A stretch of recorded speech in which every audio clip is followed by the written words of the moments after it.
diplomatic relations that have been severed since January of 1961. Going forward, the United States will reestablish an embassy in Havana, and high-ranking officials will visit Cuba.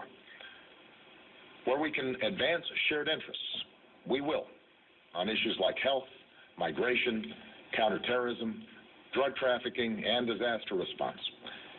Indeed, we've seen the benefits of cooperation between our countries before.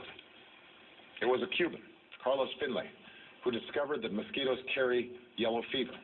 His work helped Walter Reed fight it.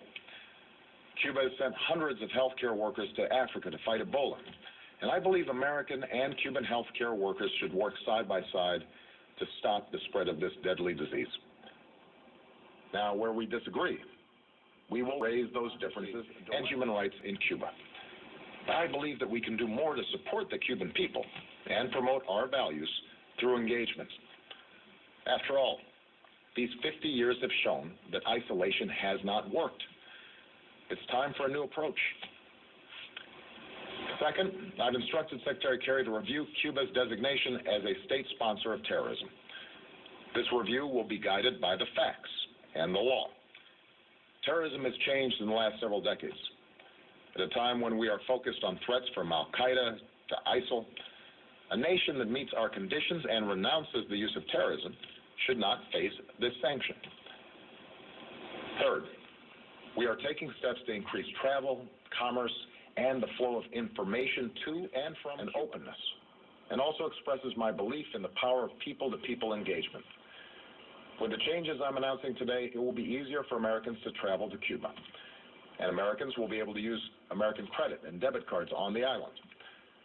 Nobody represents America's values better than the American people, and I believe this contact will ultimately do more to empower the Cuban people. I also believe that more resources should be able to reach the Cuban people, so we're significantly increasing the amount of money that can be sent to Cuba and removing limits on remittances that support humanitarian projects, the Cuban people, and the emerging Cuban private sector. I believe that American businesses should not be put at a disadvantage, and that increased commerce is good for Americans and for Cubans. So we will facilitate authorized transactions between the United States and Cuba.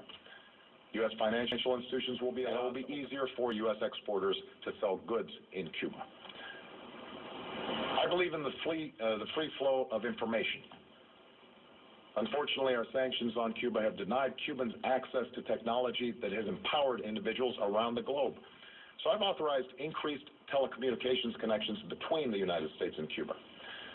Businesses will be able to sell goods that enable Cubans to communicate with the United States and other countries.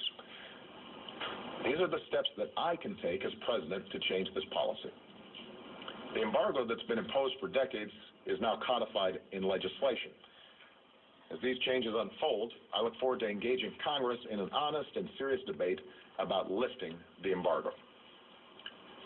Yesterday, I spoke with Raul Castro to finalize Alan Gross's release and the exchange of prisoners, and to describe how society is constrained by restrictions on its citizens.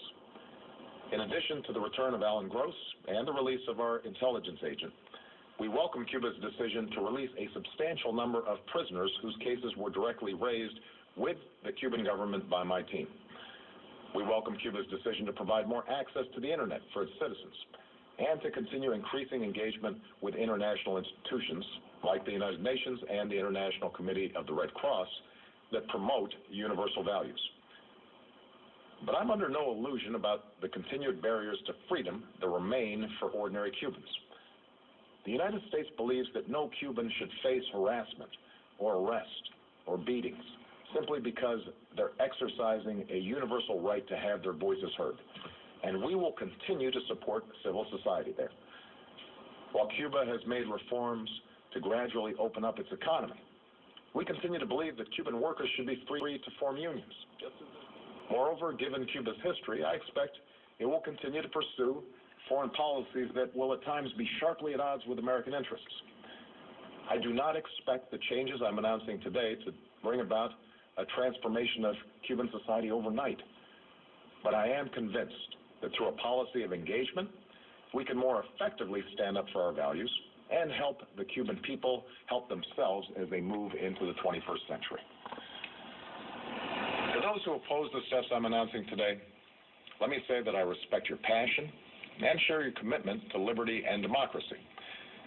The question is how we uphold that commitment. I do not believe we can keep doing the same thing. All right, bring that down.